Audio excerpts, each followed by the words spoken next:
Da igual.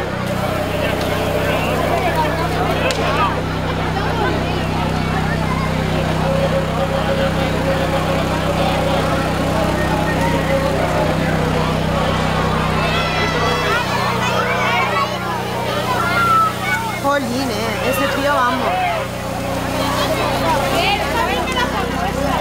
Como vasco, ¿no? Como si estuviéramos en verano. Sí. Hay que tener agua y helado. ¡Ay! Aquí vamos a pillar un constipado.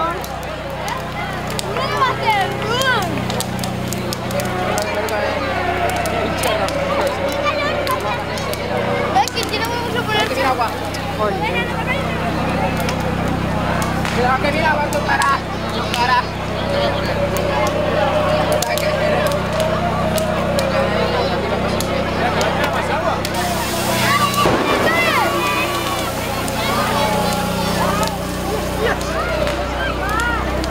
Oye, ¿quién es de banana?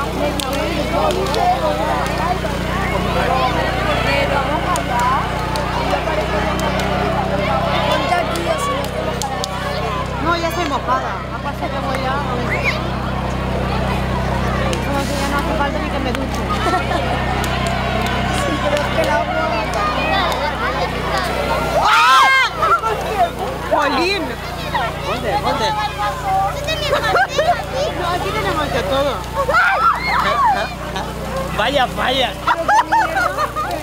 Vaya falla, dice.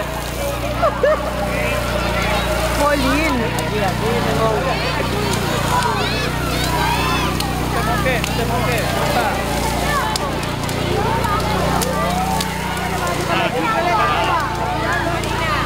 Marina, que te moja. Ay,